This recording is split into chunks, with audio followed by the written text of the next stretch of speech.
이렇게 구분을 해놨기 때문에 의미를 이해하고 왜냐하면 하나님이 아담한테 가죽옷을 지어 입힌 거 있잖아요. 그 가죽을 왜 지어 입혔는지에 대한 그런 어떤 테마가 글의 성격에 따라서 손상을 입힐 것 같아서 이제 박스 처리해서 제목을 달아낸 거예요. 그래서 하나하나 읽으면서 그걸 묵상하게 되면 사실은 이렇게 박스 처리된 거는 하나의 묵상 재료가 돼요. 설교 자료도 되죠. 그 다음에 묵상 재료가 돼요. 왜냐하면 제가 묵상해서 쓴 글이니까요. 그리고 35쪽에 보면은 창세기 6장에서 9장 홍수 사건이 나오는 거잖아요. 그 홍수 사건에 대한 이야기를 좀 더 설명을 한 게 된 거고, 그 다음에 한 장을 넘기시면 36쪽에 홍수의 멸망과 방주의 구원 이렇게 해서 그 부분만 별도로 뽑아서 이게 잘 연결하면요 연결고리가 있어요. 어떻게 연결고리가 있냐면 34쪽에 보시면 33쪽에 보면 사람의 사명, 하나님이 천지를 창조하고 사람한테 이 동산을 다스려라 그런 적 있잖아요. 그걸 맡겼다는 거야. 그렇죠? 그리고 한 장을 넘기시게 되면은 그 아담이 그 역할을 잘 못해서 불순종으로 사망에 이르게 되잖아요. 그렇죠? 그런데 생명은 누구한테로부터 오냐? 예수님한테로 온다 하는 그 생명나무에 대한 부분을 그 박스에다 처리한 거예요. 그런데 가인이 또 죄를 짓잖아요. 선악과 사건 이후에 가인이 아벨을 죽이잖아요. 그런데 아벨을 죽인 사건을 가지고 가인은 못 죽이게 하거든요. 가인이 아벨을 죽였는데 가인을 죽인 아벨의 가족들이 이 가족하고 원수지간이 된 거잖아요. 그럼 이들도 가인을 죽일 수 있는 어떤 동기부여가 된 거예요. 근데 이상하게 하나님이 못 죽이게 하고 죽이면 벌을 7배나 더 한다는 거예요. 누구보다? 가인보다. 이런 경우가 어디 있어요. 똑같이 하든지 7배를 더 한다라는 그런 것들이 사람들이 묵상하는 걸 되게 힘들어 하거든요. 왜냐하면 인간이 갖고 있는 기준으로는 이해가 안 되니까. 그걸 묵상한 걸 쓰기도 했지만 또 하나는 뭐예요? 하나님 왜 그렇게 하셨는가? 왜 가인을 죽이지 못하게 하시는가 하는 내용. 연결고리가 되죠. 그리고 나서 지금 박스가 또 하나 있는 36쪽에 있는 거는 홍수하고 관련된 거.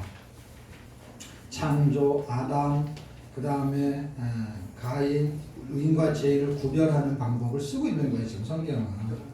그리고 홍수 멸망과 방주의 구원. 왜 하나님은 사람을 물로 다 죽이느냐. 근데 다 죽인 것 같은데 홍수로 방주를 구원하는 사건이 있어요. 이런 거. 그 다음에 마지막으로 36쪽 밑에는 이제 바벨탑 사건이잖아요. 그렇죠?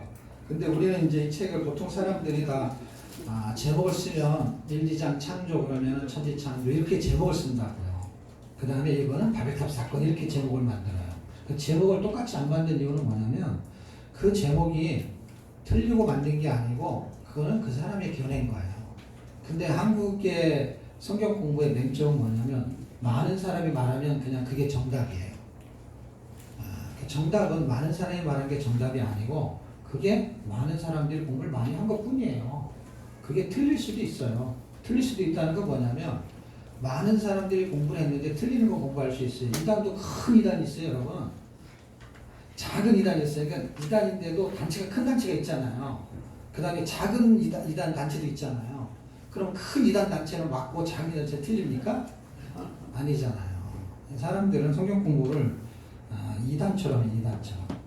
그래서 절대 발전이 없어. 왜냐하면 많은 사람들이 한 걸 교회가 따라해. 큰 교회 가면 다 따라해. 작은 교회가 하는 건 나쁜 게 아니잖아요. 좋은 게 있는데 절대로 따라하지 않아. 이유가 뭔지 아세요, 여러분? 그 교회가 작아서 안 좋은 거라고 아이는 생각을 해버려. 그게 좋았으면 교회가 커졌을 거야. 이렇게 생각해요. 굉장히 문제가 많은 게 목사님들이에요. 저를 포함해서. 왜냐하면 그 고정관념이 절대로 깨지지 않아요. 성경 읽기로 교회가 부흥했다는 사례가 만약 하나 나왔다고 가정합시다. 모든 교회들이 지금보다 성경을 더 많이 읽을 거예요. 네, 부흥에 초점이 있어요. 뭐에 초점이 없냐? 손영원 목사님이 살았던 거에는 관심 없어요. 주기철 목사님이 살았던 신앙에 관심 없어요.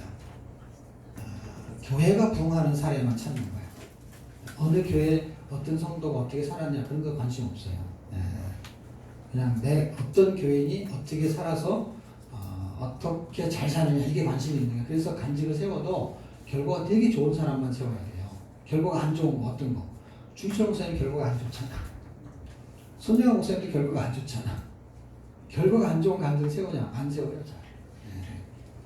이런 거를 좀 바꿀 수 있는 그런 그 성경 읽기를 목적으로 이 프로그램을 하는 거예요. 여러분이 힘든 거는 생활 숙제겠지만 사실은 생활 숙제는 어떤 과정을 갖기 위한 수단에 불과하기 때문에 힘들고 안 해도 된다 이런 얘기 한 건 뭐냐면 그것도 못하면 뭘 하겠냐 이거예요. 하지 마세요. 아무것도 할 수 없는 여태까지 그거를 하는 거 힘들어해요. 물론 이제 뭔가 상황이 있겠죠. 그런데 사실은 뭔가 정말 하나님 요구하는 거는 다 숙제거든요. 연습하는 거거든요.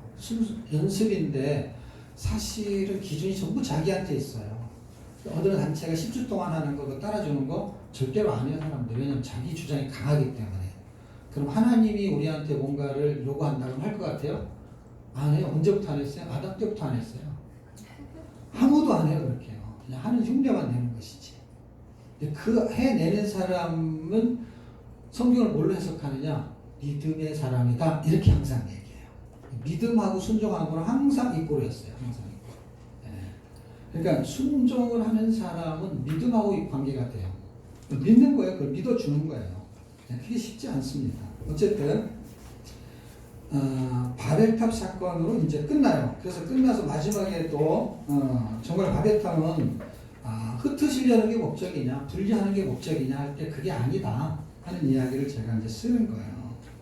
바벨탑과 생명탑 이런 단어를 써가면서 성경에는 생명탑의 단어를 찾기는 어려워요. 근데 찬송가에는 있는 거 혹시 아세요 여러분? 생명탑 놓아간다. 한 번도 불러본 적이 없죠. 여기 찬송가가 있어요. 그래서 바벨탑과 생명탑은 대조를 이루는 걸 설명하고 있는 것이다 이렇게 생각을 한 것입니다. 이렇게 이런 패턴으로 돼가지고 이제 39쪽에 보면은 뭐 글이 하나 써 있잖아요. 이거는 페이지가 남아서 그런 거예요. 항상 이런 패턴이 아닐 수도 있어요. 그리고 항상 패턴이 같은 건 한 장 넘기면은 40페이지하고 41쪽 있죠. 이렇게 두 페이지는 13개가 나와요. 이해가 돼요? 패턴을 지금 설명한 거예요. 왜냐하면 첫 시간 이거를 공부한 사람도 한번 공부한 사람은 다 알겠죠 패턴을. 근데 처음 하는 사람은 이렇게 한 시대의 패턴만 알려주면은 이 책이 아무리 두꺼워도 그런 형태로 돼 있구나. 추가적으로 하나를 더 설명한다면 이런 거. 여기는 중간에 부록 같은 내용이 없어요. 왜 없냐면 창조시대 때에 기록된 책이 없어요. 이게 무슨 뜻이냐면 우리가 13시대 14권을 읽잖아요. 그럼 어떤 시대에는 읽지는 않지만 쓰여진 성경이 있어요. 그 시대에. 그럼 예를 들면 족장 시대는 12장에서 몇 장이에요? 50장이잖아요. 50장이 그 시대 때에는 욥기라는 책이 쓰여졌어요. 그러면 보세요. 그 패턴, 그런 식의 패턴. 책이 쓰여지면은 책이 들어가고 안 쓰여지면 안 들어가요. 이해가 돼요? 그래서 이 13시대 안에는 66권 책이 다 들어있는데 어떤 책이 어디에 들어있느냐를 보면 그 시대에 써진 책이구나 이렇게 알 수가 있어요.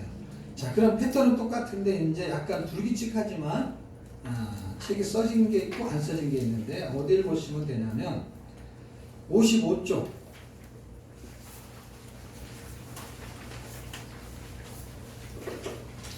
55쪽까지 가게 되면은 이제 족장 시대의 내용이 끝나는 거예요. 어떻게 시작해서 아까 같이 창조 시대 동일처럼 도비라, 뭐 그것도 도비라라고 하는데 그 내용이 들어가고 그리고 넘기면은 뭐가 나와야 되냐면은 창조 시대 핵심 정리처럼 족장 시대 핵심 정리가 나와야 되잖아요.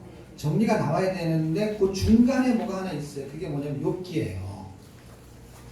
찾았어요? 네. 56쪽인데 욥기. 그런데 이 족장 시대에는 책을 한 권밖에 안 쓸 때 한 권이 들어있고 만약에 두 권 써 있다면 두 권이 들어있고. 근데 그 들어있는 책의 그 형태가 어떻게 지나가냐? 이렇게 지나가요. 지금 욥기라고 써 있고 네모 박스가 되어 있고 한 두 줄로 뭔가 설명이 되어 있죠, 그렇죠? 이렇게 책마다 설명이 되어 있어요, 한 두 줄 정도. 그 다음에 여기는 패턴이 우리가 공부하는 것처럼 구조가 복잡하지 않고 딱 두 개예요. 두 개는 뭐냐면 처음에 구조 잡기가 하나 있고 56쪽에 욥기 구조 잡기라고 써 있죠. 그 다음에 욥의 주제, 책의 주제, 제목, 그러니까 의도를 의미하는 주제를 다 적어놨어요. 이렇게가 52권이 돼 있다는 거예요. 왜냐하면 읽는 책은 이렇게 잡지 않았죠. 읽지 않은 책은 이렇게 패턴이 돼 있어요. 읽지 않는 책은 14권, 66권에서 14권을 빼면 몇 권이에요?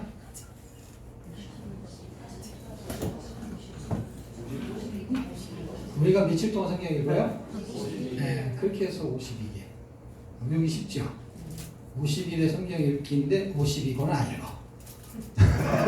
그렇게 계산하면 된다고. 50일 동안 성경 읽잖아요, 지금 이거. 근데 55권은 안 읽는다고. 네, 그게 52권이 이런 패턴으로 들어있어요. 57쪽에 보면 욥기의 초점 잡기 이렇게 돼 있잖아요. 그래서 이야기처럼 읽으시면 돼요. 나 요한복음 우리가 안 읽어요.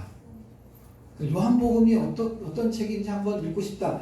굉장히 간단해요. 한 권의 책을 한두 장에 써놨어요. 그러니까 여러분이 심심할 때 만약에 여러분이 전철을 타고 온다 그러면은 그런 거 읽어, 그 시대 안에 있는 책 읽으면 재밌어요, 되게. 공부만 하지 말고 한번 책을 읽어보세요. 뭐 요한복음도 그렇고 누가복음도 그렇고 마가복음도 그렇고 누가복음 책으로 하는구나. 그 마태, 마가 이런 건 책으로 안 하거든요. 안 읽거든요. 근데 여기 책에 써 있어요. 내용이 다. 52권의 책도 다 기록이 되어 있는데 이런 패턴으로 되어 있어요. 그래서 한번 읽어보세요. 그냥 공부식으로 되어 있지 않고 읽기식으로 되어 있어요. 쭉 한번 읽어보시면 됩니다. 자 이제 공부를 이제 해야죠. 물 좀 줄래요? 따뜻한 물. 폴더는 여러분 받으셨나요? 폴더 넉장 갖고 있는 분 한번 보실래요? 넉장 중에 주로 우리가 공부하는 거는 2장을 주로 하게 될 거예요. 진짜 확 찢어발게 해야 돼요. 그래서 소리가 경쾌해요.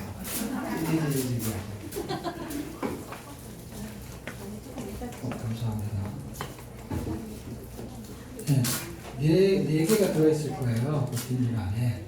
그걸 보면은 구약의 39권 주제가 있고 또 하나는 신약의 39권 주제가 있어요. 그거는 한 번씩 읽어보시면 어떤 도움이 되냐. 52권의 주제하고 대조적이긴 하지만 도움이 될 거예요. 책 한 권을 하나의 제목으로 잡은 거예요. 그게 신구약이 있고요. 그 다음에 또 하나는 삼각형 나오는 거 있죠. 이거는 아마 조장님들이 한 번씩 그려와라 이렇게 말할 거예요.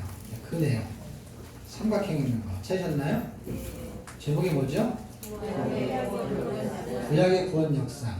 그거를 앞면이 되게 복잡해요. 그래서 뒷면을 보세요. 뒷면에 보면 앞면을 설명해 놨어요. 그래서 그거를 읽어보시면 조금 도움이 될 거예요. 자, 그 다음에 성경의 구원 역사라고 있죠? 성경의 구원 역사를 보시나요? 지금 남자 사람이 꽃을 들고 있는 거, 그렇죠? 거기는 열세 시대를 잘 요약을 해놨어요. 이게 어떻게 된 거냐면 지금 사람이 서 있잖아요, 그렇죠? 사람이 서 있는데 오른쪽 왼쪽 구분은 여러분이 하셔도 돼요. 출발하는 쪽 오른쪽으로 한다 그러면 아마 거기 번호가 있나요? 네. 그러면 창조 시대 족장에서 시대가 나오죠. 그래서 한쪽 제가 왜 오른쪽 왼쪽이라 그러면 한쪽이 5시대가 나와요. 그래서 이렇게 그림으로 했던 것이 진짜 그림으로 제가 이렇게 설명했던 거를 그림으로 만든 거야 저렇게. 근데 이제 폴더로 만들다 보니까 저렇게 된 거고 실제는 우리가 PPT를 만들었을 때는 사람 그림을 그려가지고 이렇게 다 설명을 했었어요. 주제 폴더 같은 경우는 66권을 이렇게 손가락으로 다 집어넣어가지고 창조시대, 족장시대 전부 다 창세기, 출애굽기, 레위기, 민수기, 신명기 이렇게 설명했는데 이쪽은 5시대가 어떻게 흘러가느냐 창조 과정사 이렇게 5시대가 흘러가요. 거기에는 뭐가 기록되어 있냐 아마 시대나 그 다음에 본문의 책 읽어야 될 분량 이런 것들, 그러니까 시대의 분량, 그 다음에 책의 분량 이런 것들이 이제 기록이 되어 있는 거예요. 그러니까 여러분이 잘 보시면 창조 시대는 책이 한 권이라는 걸 알 수가 있고, 그 다음에 족장 시대는 책이 두 권이라는 걸 알 수가 있어요. 어떻게 해요? 출애굽기하고 민수기 거기 써 있죠. 네, 그렇게 해서 그걸 한 걸 딱 보시면은 이게 13시대를 통해서 책을 읽어야 되는데 무슨 책이 어디에 있지? 이것도 외우기가 되게 힘든데 그냥 폴더를 여러분이 보시면 시대가 써 있는 옆에 연대도 있지만 뭐도 있어요? 성경 본문의 구조가 들어있는 거예요. 간접적으로. 그래서 10시대를 통해서 읽어야 될 책이 11권이라는 게 양쪽에 기록이 되어 있는 거예요. 그래서 그거를 뭐 갑자기 공부하는 건 아니지만은 그 내용을 여러분이 한번 보시면 눈으로 읽으시면 굉장히 도움이 되고 뭔가를 찾을 때도 도움이 될 거예요. 그리고 그거에 대한 설명 같은 부분이 뒷부분에 있는데 뒷부분을 보시면 지금 창조시대를 할 거니까 그거를 참고를 어떻게 하실지를 설명하는 거예요. 지금 앞에가 창조시대가 나오죠. 그렇죠?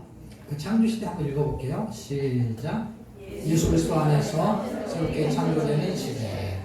족장시대까지 합시다. 시작. 하나님의 백성으로 예수 그리스도의 세계를 이루는 시대. 광야시대는 연습삼아 한번 해봅시다. 시작. 광야 같은 세상에서 예수로 사는 시대. 예, 이걸 설명을 하려고 하는 거예요. 근데 3번으로 설명을 하려고 해요. 왜냐하면 그때 가서 해도 되는데 지금 왜 하냐? 지금부터 여러분이 읽어두시면 무슨 도움이 되냐? 지금 우리는 시대를 공부해요. 근데 이 시대는 지나간 거예요? 앞으로 지나올 거예요?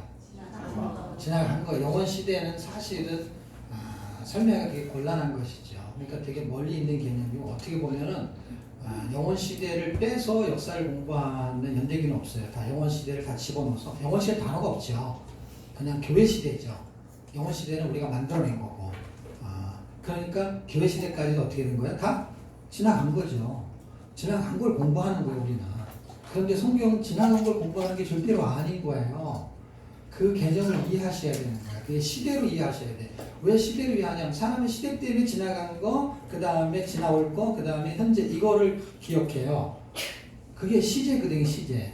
그래서 언어에도 그런 시제가 있는 거예요. 과거는 했었다. 미래는 할 것이다. 지금은 현재 진행형인 거예요. 한다지만은 계속 해야 되니까 하고 있는 거예요. 현재라는 거는 멈추지가 않기 때문에 이거는 그냥 현재 진행인 거죠. 과거 완료, 현재 분사 뭐 이렇게 용어를 정리할 수 있는 것이죠. 근데 미래라는 건 되게 이상해요. 이렇게 진행형, 그러니까 미래는 했었다라는 과거형을 쓸 수가 없잖아요. 그렇죠? 할 것이다잖아요. 할 것이다가 뭐냐면은 진행형 안에 들어있는 건데 성경 신기하게도 진행형 안에 들어있는 그 내용의 결과치가 완료 형태예요. 완료 형태. 그러니까 우리의 시제는 이해를 할 수가 없죠. 왜 이해를 못하냐면 할 것이다니까. 근데 하나님의 시제는요. 할 것이다가 뭐예요? 해버린 거예요. 그거는 시제에 갇히지 않아요. 그러니까 연대기를 공부하려면 시제 개념을 반드시 이해하셔야 돼요. 근데 사람들은 연대기 개념에 시제 개념을 절대로 안 가르쳐요. 왜냐하면 시제 개념을 가르칠 수 없는 이유가 뭐냐면 그냥 과거형이기 때문에 그래요.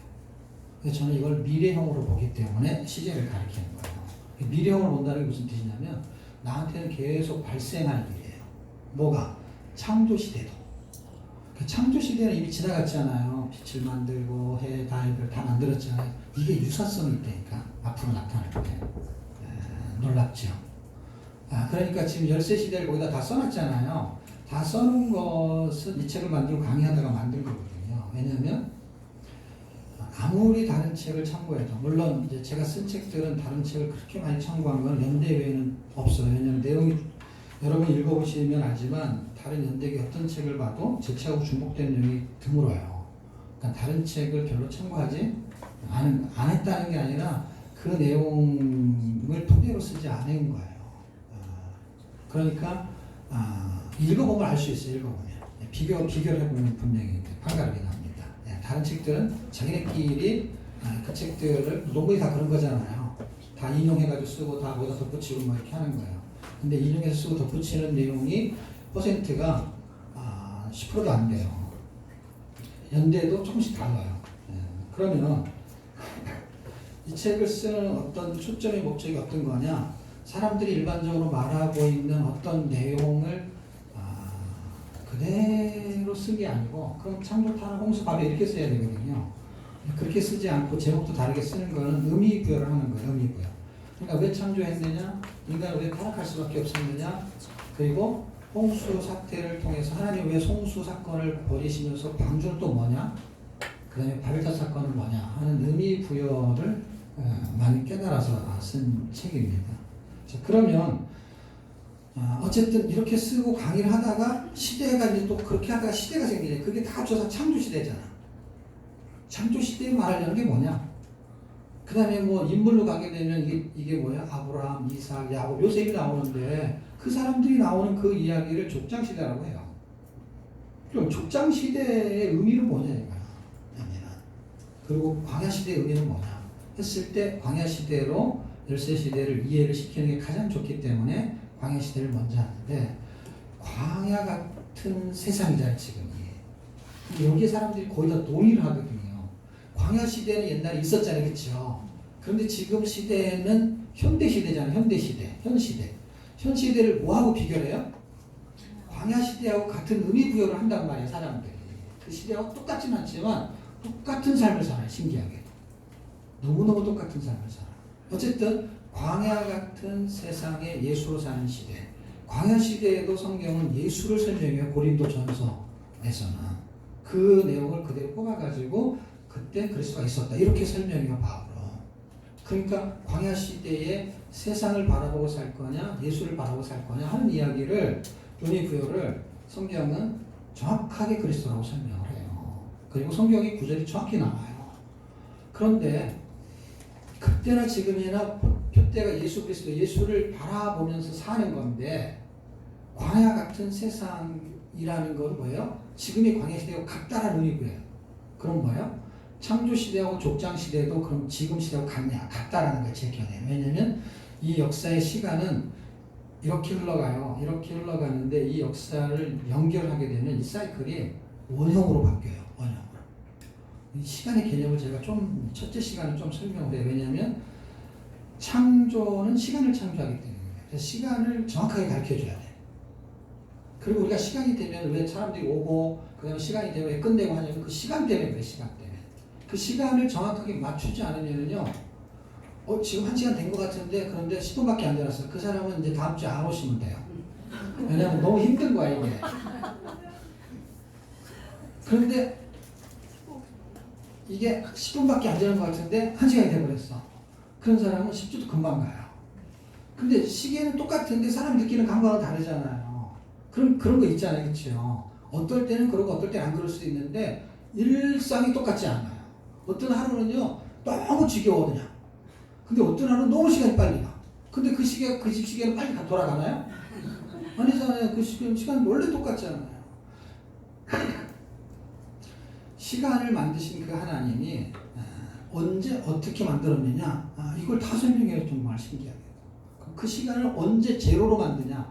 우리가 있잖아요. 시간을 지금부터 몇 시부터 몇 시까지 몇 시로 합니다. 뭐 이렇게 맞출 수 있잖아요. 특히 군인들이 시계를 맞춰요.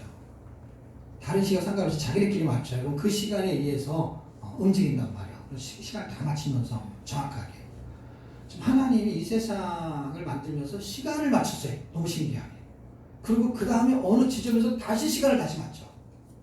근데 인간들이 그 시간을 맞춰서 가. 저는 이걸 보면서 너무 놀랍다. 하나님이 시간을 창조한 그 우주의 시간을 어떻게 이렇게 되돌릴 수가 있지? 그 실제 옛날에 시간을 되돌린 것도 역사 속에서 있었어요? 없었어요? 있었잖아요. 해를 10도 뒤로 가게는 히스기야만 있는 게 아니고 사실 누구죠? 여호수아 시대 때도 있었고요. 시간이에요, 시간. 그 해와 달과 별을 다룬다는 것은 시간의 개념을 다루는 거예요. 그러니까 해가 중심점에 있죠. 그 중심점에 있으니까 해를 움직인단 말이에요. 이게 돌고 있는 걸 움직인단 말이에요. 놀랍지 않아요, 여러분? 이런 시계는 우리가 이렇게 돌리잖아요. 이렇게 돌리면서 약간 10분을 뒤로 할 수도 있고 이렇게 할 수 있잖아요. 근데 지금 우주가 돌아가는 시간을 뒤로 할 수 있냐고. 그럼 뭐예요? 이 시계를 우리가 마음대로 하는 거 왜냐면 우리가 시계를 만들어서 그래요. 시간을 만든 게 아니고 뭘 만들었다고요? 시계를 만들었어요. 이게 시계를 조절할 수 있어요. 틀리게도 막 할 수 있어요. 다 같이 우리가 얼마 전에 북한이 그랬잖아요. 우리는 시간을 예를 들면 10분을 뭐 뒤로 한다가 앞으로 한다가 한국 시간보다 자기네끼리 만들면 자기네 시간표에 봐. 그럼 전 인류가 다 시간을 맞출 수 있는데 시간을 어떻게 만들어놨냐면 날짜 변경선에다 맞춰가지고 거기가 몇 시일 때 여기 몇 시로 이렇게 하기로 한 거야. 그래 복잡해요. 우리 애가 시카고에 사는데 지금이면 걔네가 몇 시지? 이거 계산하는 것도 힘들어요. 지금이면 거기는 밤 뭐 이런 식이죠. 여기가 밤이면 거기는 낮밤이 이제 차이가 나타나죠. 그 왜 그럴까요? 쥐가 둥글기 때문에 그래요. 근데 이거를 맞추는 게 시간을요. 그 둥근데 동그랗게 안 돌아가고 약간 삐딱하게 돌아가. 그래가지고 시간이 정확히 딱 떨어지지 않아요. 365일 이게 딱 안 떨어진단 말이에요. 그 시간을 맞추는 거예요. 신기하게. 이게 이렇게 돌아야 되는데 이놈이 자기가 자전을 해요. 이렇게 자전을 하면서 돌아요. 이렇게. 아 이거 어떻게 이렇게 하나 몰라. 이걸 맞춰요. 그냥 시간을 만들었다는 걸 제가 딱 보고 성경을 제가 이렇게 제가 시계를 연구하려고 학자들이 써놓은 그 시간의 개념을 읽은 것도 아니고 그 다음에 성경에서 시간을 연구한 것도 아니에요. 왜냐면 그런 내용이 많이 안 나와요. 그럼 알 수도 없어요. 근데 이걸 반복적으로 많이 읽었잖아요. 근데 개념은 설명이 돼 있어요. 개념. 제가 지금 개념을 설명하는 거예요. 개념을 깨달은 거예요. 읽다가. 천지를 창조했을 때 하나님의 개념은 시대를 계속 반복적으로 돌리는 거를 알게 하셨어요. 첫 번째 지금 제가 쓴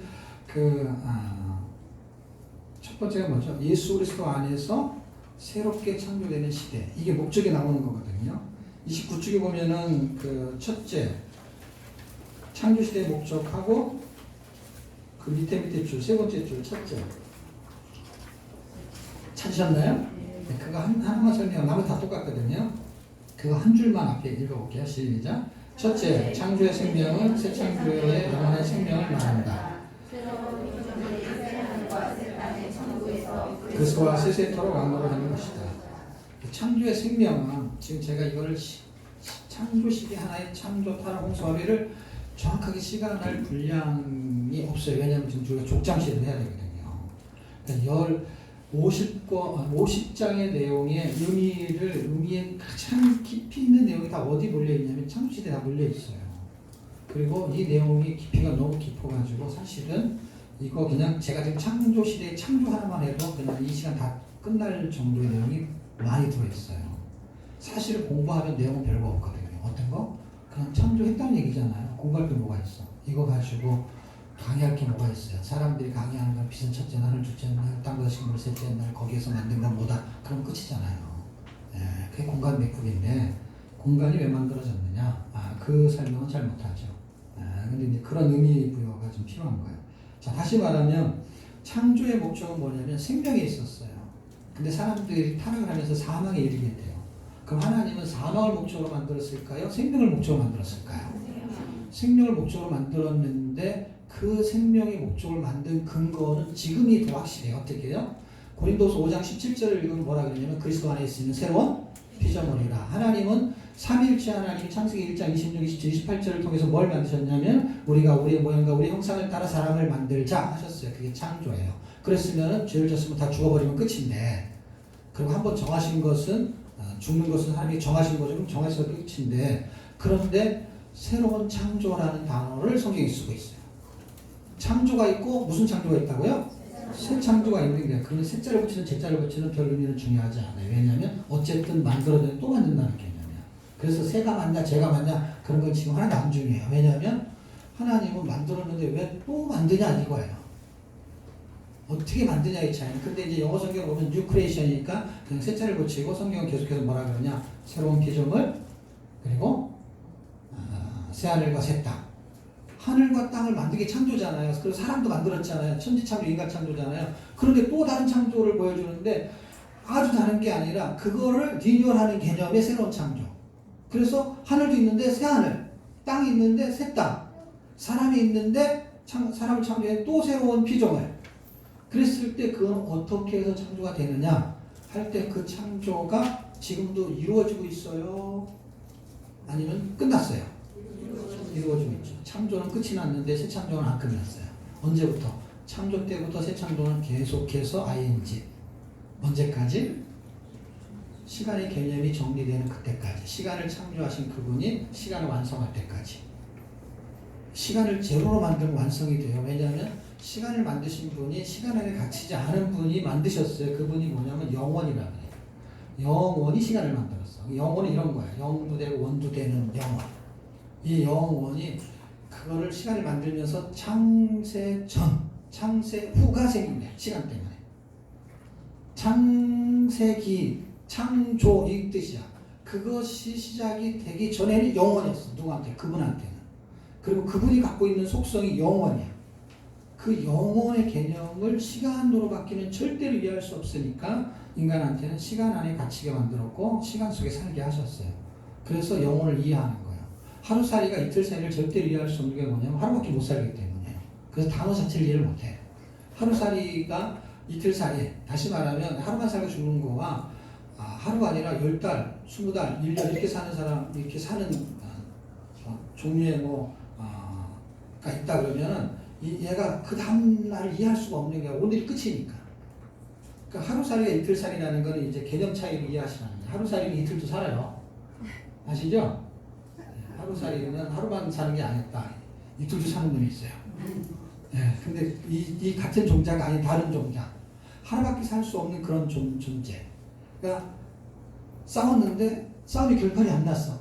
그래서 헤어지면서 뭐라 그랬냐면 이틀살이가 내일 보자. 그랬더니 내일이 뭔데? 우리는 그래서 내일이 뭔데인 사람들은 그냥 지금 막 이 땅에서 죽자고 사는 사람이 다 하루살이들이에요. 하루 벌어. 그래서 뭐라 그러지? 하루 벌어 하루 산다 이런 말을 하는 게 그런 말이에요. 그러니까 그런 존재가 내일이 없단 말이에요. 내일이 없다는 게 뭐예요? 미래가 없는 거고 미래가 없다는 거고 영원이 없다는 뜻으로 이해하셔야 돼요. 영원이 없는 거예요. 그냥 내가 죽을 때까지 내가 삶의 끝이라고 생각하니까 어떤 고무수술 다 써서라도 그냥 여기서 자기가 먹고 싶은 거 먹고 좋은 집에 살고 싶으면 살고 이렇게 살다 가는 거예요.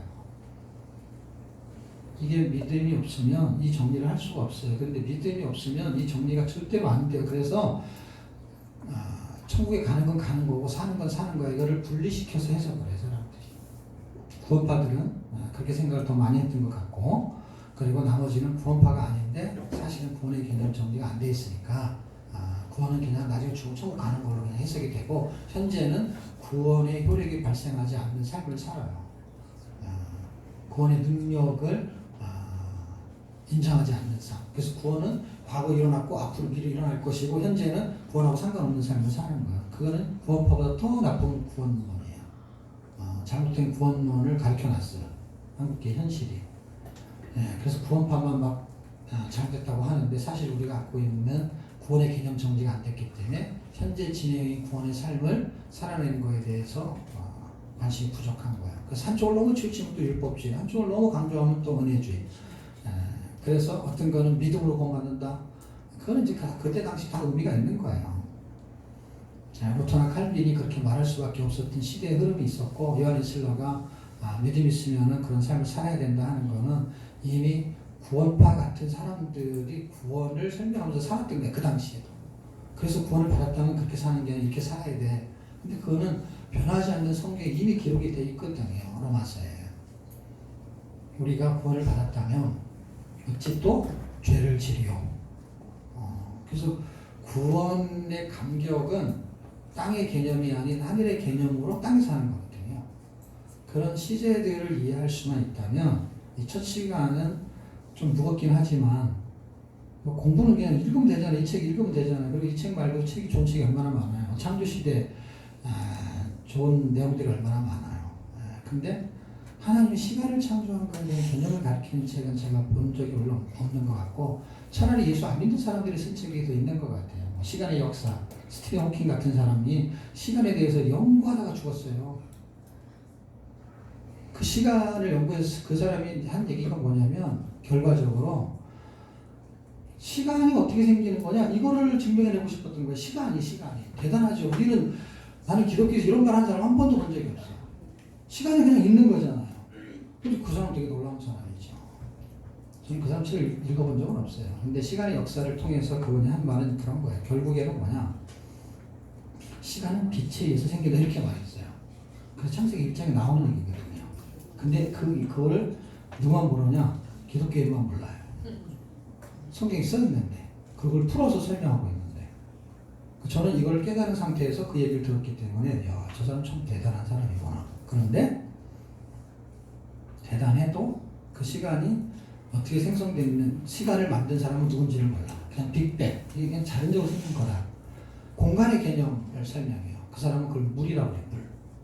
물의 해수면을 통해서 그게 낮이가 있잖아요. 그래서 1층, 2층이라는 말이 공간이거든요. 공간을 우리 옆으로 생각하는데 이렇게 생각해요. 그래서 아파트가 위로 짓는 거예요, 여러분. 물이 옆으로 간다는 개념이 아니고 물이 위로 가는 개념이에요, 여러분. 물이 이렇게 차이는 거잖아요. 옆으로 가는 게 아니에요, 여러분. 물이 옆으로 가는 게 아니라 위로 가는 거예요. 왜냐면 이렇게 벽이 있으면 물이 이렇게 옆으로 가는 게 아니고 위로 간단 말이에요. 그래서 그 밑에 있는 거 다 갇히는 거란 말이에요. 그러니까 얼마만큼, 그러니까 우리가 다 할 때 해발 그러잖아요. 제발 좀 알아들으세요. 그래서 해발이라는 게 해발, 이게 공간이에요, 공간. 이 사람 이걸 알아낸 거야.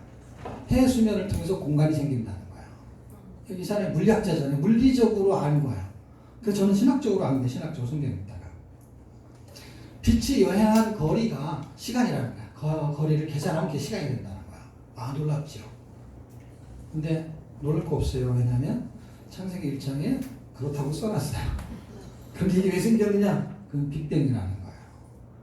그냥 저절로 생겼을 것이다. 그럼 그냥 죽어버렸어요. 시대는 영속성을 갖게 됩니다. 왜냐하면 그분이 시간을 제로로 만들어요. 반드시. 그리고 제가 근거를 제시할 거예요. 이거 반드시 제로가 됩니다. 앞으로 제로가 될 거고 한 번 제로가 된 적이 있어요. 그럼 여러분은 제가 말하면 다 이해할 거예요. 왜냐하면 그 시간을 맞춰서 같이 계산하니까. 여러분 여기 등록할 때 그 생일 축하해 주려고 한 게 아니고 이제 연령대를 비슷한 사람하고 이제 묶어주려고 나이가 몇 살인지를 하려고 하니까 뭐 나이가 몇 살인지 물어보니까 생년월일을 좀 써달라고 하는 거예요. 그럼 그 생년월일이 자기 집 식구들의 생년월일 아니면은 한국의 생년월일과 미국의 생년월일 그 연대가 같아요? 아니면 달라요? 예? 태어난 연대가 같아요? 달라요? 그걸 계산하는 방식은 달라도 만으로 치고 이게 다른 것이 이제 태어날 때 69년도에 태어났는데 나는 68년도로 계산할까 1년 빼고 뭐 이렇게 더하고 이런 거 안 하잖아요. 그 기준이 어떻게 생겼냐고. 이게 시제의 개념이거든요. 이거는 쉬운 설명이에요. 일단 이건 성경에 없지만 이게 가장 쉬워요. 그리고 성경에 있는 거는 고린도서 5장 17절 새로운 피조 그리스도 안에 있으면은 딱 새로운 피조물이 되니까 창조가 되는 거예요. 이 기사는 어디에 써 있냐면 예배서 1장에 써 있습니다. 1장에 삼위 하나님이 새로운 생명을 탄생시킬 때 창세기 1장에서 삼위 하나님이 등장했던 것처럼 여기도 삼위 하나님이 등장해서 새롭게 만드는데 우리의 모양과 우리의 형상을 따라 하는 거에 대한 실제적인 거를 만들어요. 우리의 모양과 형상이 우리 얼굴이 동물하고 똑같네 이런 게 아니에요. 형상이 다르잖아요. 나무의 형상이 있고 그 사람의 형상이 있고 동물의 형상이 있잖아요. 근데 우리의 모양과 형상이라고 할 때 사람은 하나님의 형상이잖아요. 하나님의 형상은 그럼 이렇게 생긴 고양이도 있어요. 코도 달리고 눈도 달리고 다 비슷하단 말이에요. 그러니까 이런 형태가 아닌 형태를 말하는 거예요. 그 형태를 처음에 만들었을 때 그 형태의 의미를 부여하는 것이 뭐냐면 그리스도의 형상이라는 거예요. 그리스도의 형상도 하나님이 사람이 돼서 오셨어요. 사람의 모양으로 왔어요. 머리를 길러야 되느냐, 아니면 속눈썹이 어떻게 되느냐 이런 게 아니라 이렇게 달린 그 형상, 사람의 모양 같은 그 형상이 하나님의 형상이 사람의 몸을 입고 와서 나타내시는 현상적인 형상. 그것을 표현할 수 있는 방법은 딱 빛밖에 없거든요.